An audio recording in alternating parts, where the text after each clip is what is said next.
Lords has overstepped the mark now, outlived its use? Well, let me begin by saying that I can say, and actually mean it, that I have the greatest respect for Lord Hennessy, and listening to him explain what's going on in the Lords is just such a beautifully clear understanding of the situation. You're very kind. And, well, no, it's absolutely true. I mean, there are, I think, two people in the country who properly understand the Constitution. You're one, and Vernon Bogdanor is I think he's in awe of you, Peter.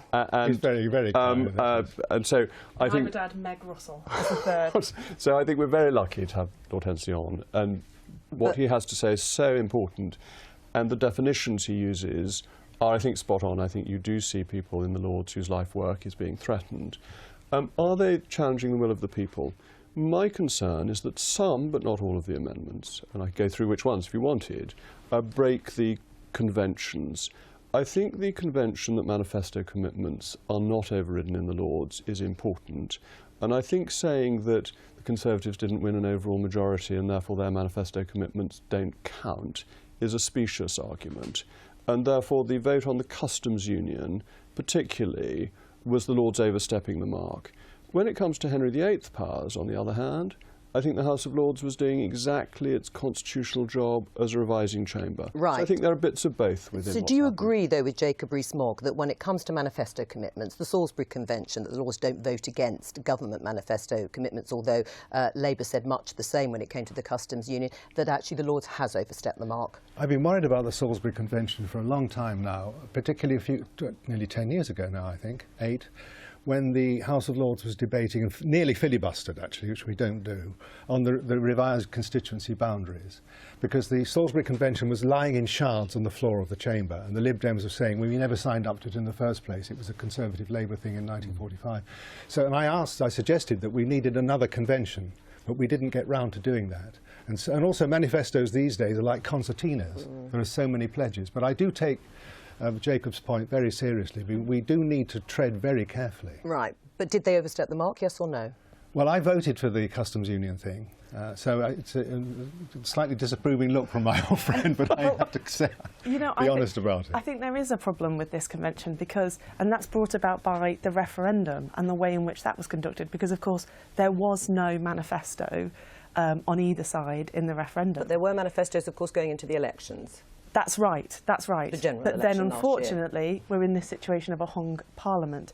Now, you know, Jacob's entitled to his view that the Conservative government did, you know, they stood on a manifesto, and that the convention refers to the government's manifesto, whatever the actual result. But I think the public don't really see that. I think what they see is a hung parliament that's desperately trying to reflect what's going on in Britain in a democratic way, and that just means that nobody's manifesto can override anyone else's. And don't they just have the right to put forward what they really think? These are sincerely held views, Jacob Rees-Mogg, just like yours is a sincerely held view. Maybe they genuinely believe in the Lords, those who defeated the government or helped defeat the government, that the UK is better off staying in the European Economic Area or after we leave the EU. But this is where the constitutional conventions are so important. The House of Lords, other than the 1911 Parliament Act as amended, has very, very significant powers. It could, in fact, disrupt the whole of any government's legislative programme. It has an absolute veto on secondary legislation. There'll be many issues where they feel very strongly, but our Constitution works because the unelected and unaccountable Second Chamber obeys the conventions. This was the problem with Nick Clegg's reform of the House of Lords, because it assumed the conventions would just stay regardless of the new composition.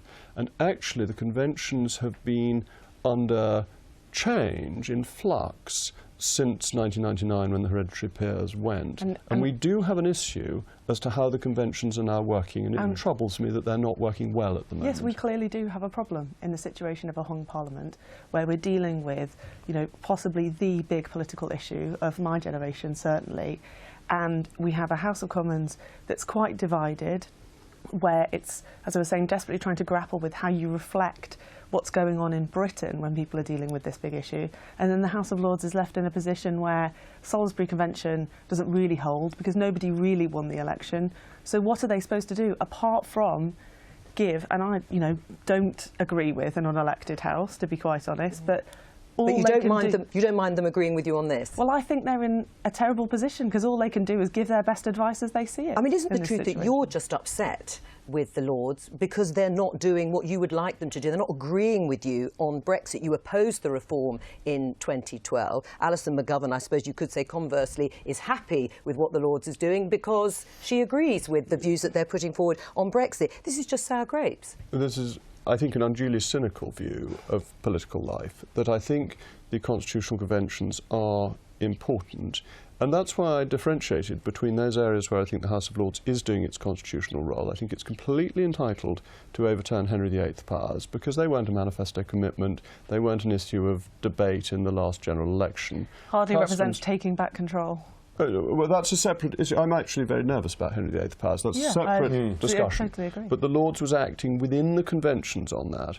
On the customs union, and indeed taking out the date, it seemed to me it was going against the conventions because it was going against the very clear will of the House of Commons on a manifesto. What do you say to that? I voted against taking out the date, but I think in the big picture, I'm a rotten forecaster, I must admit. Well, you're not alone there. I think when it comes to the big showdowns, they're on the floor of the House of Commons, and I think pretty well everybody in their Lordship's House knows that.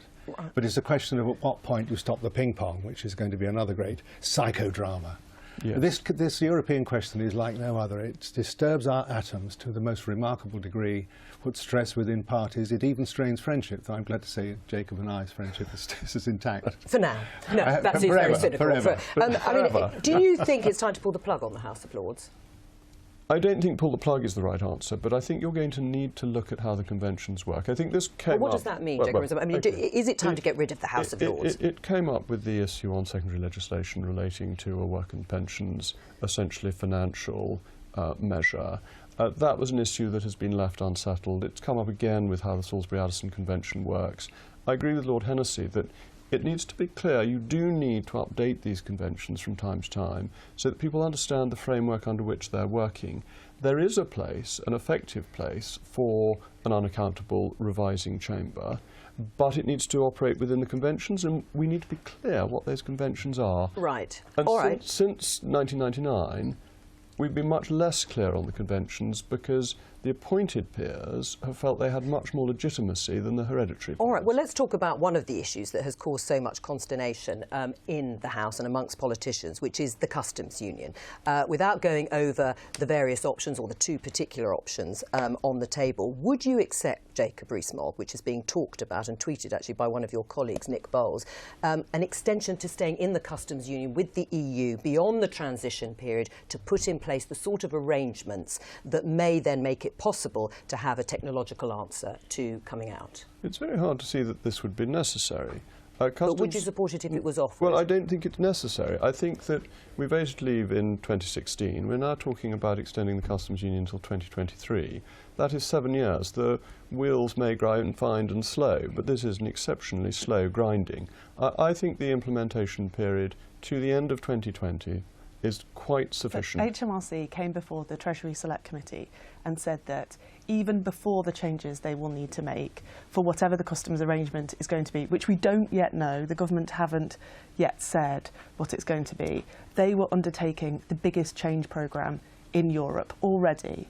And I think the expectations that the government have of them just look like they can't practically be met. Now, I would have my own argument about the mishandling of, you know, what the Brexit negotiating position was, but the fact is we can't just like leave businesses to it. We can't just like sort of throw them in it and say, well, you'll just have to cope with whatever it is. That's just not fair to people in the British economy. But would it be an acceptable compromise to you, Jacob Rees-Mogg, to stay in the customs union as is because of the changes that Alison McGovern say will be very difficult for businesses, and then move to what they call maximum facilitation, which is this technological solution if it were to work and solve the Northern Ireland? HMRC is introducing a new computer system for customs declarations, which it said clearly in evidence in front of select committees it was confident but couldn't guarantee because of the nature of all new. I was in those sessions, and I can promise you. I was in sessions with them too. That was absolutely not the impression that we were given. The volume that they can do with their new system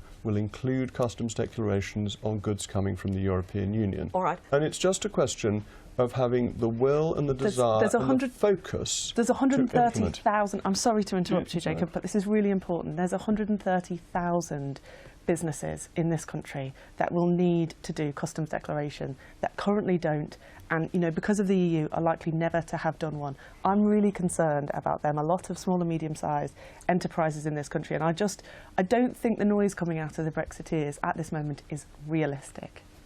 You're being unrealistic. You're putting down red lines that are actually making it difficult to reach a solution. I don't think that's right. I think we've already been very full of compromise, that we have accepted the transition period, we've accepted an extension of 21 months. And will you accept a compromise over the customs union?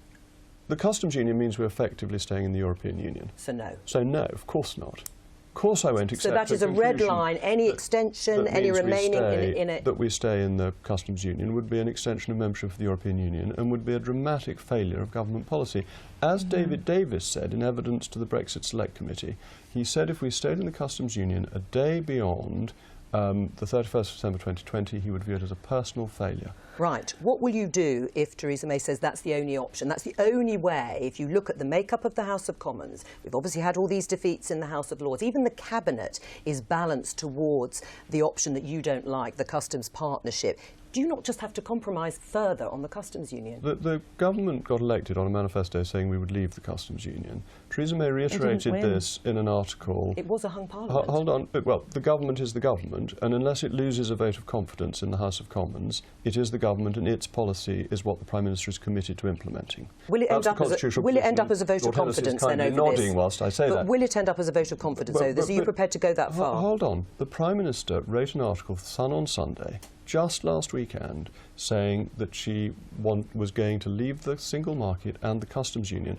I trust the Prime Minister to do what she says she will do. One of her preferred options is the customs partnership, which you rejected. The customs union partnership seems to be running into the sand, because the issue with according to Greg Clark, the business secretary. Well, that was on Sunday, and we've had further developments. That seems to be running into the sand because it practically doesn't work. And it's perfectly reasonable for the government to examine options and then conclude that the option doesn't work. Yeah, but I would just like to hear an option that could work, because, this idea of technology, I'm afraid, doesn't deal with the issues on the island of Ireland.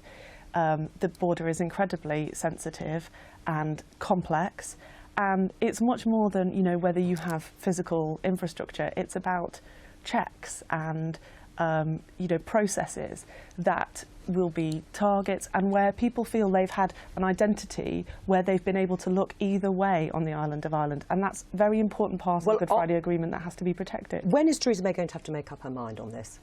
Well, the negotiations are taking place as we speak. Sure, but time, would hope to I hate to quote Michel Barnier in that way, but time is running out. Time flies, yes, as a little boy said when he threw the clock out of the window.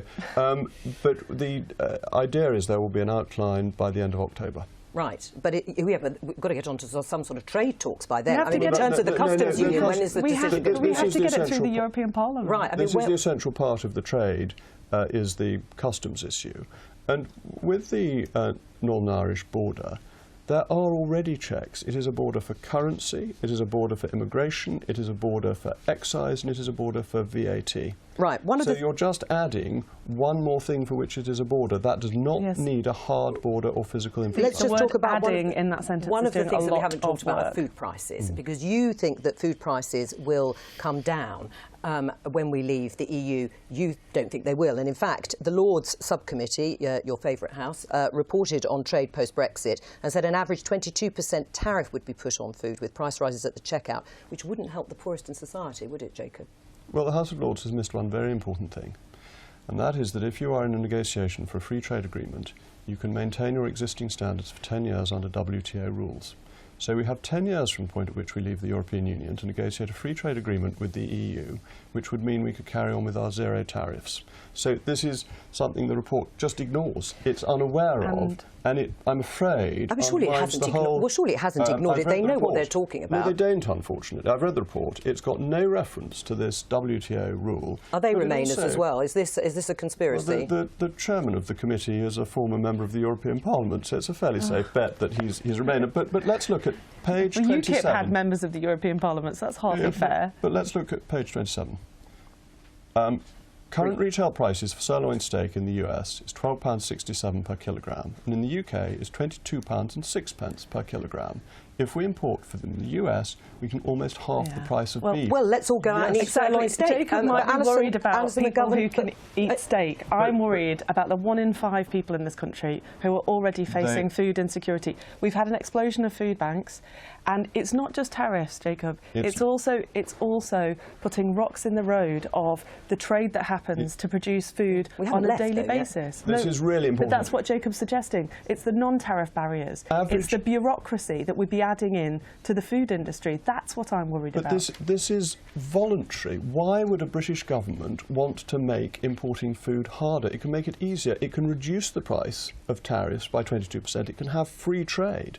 And it can say that all the food produced in the EU whose standards we accepted up until the 29th of March 2019 is still of a good enough standard to come into the UK.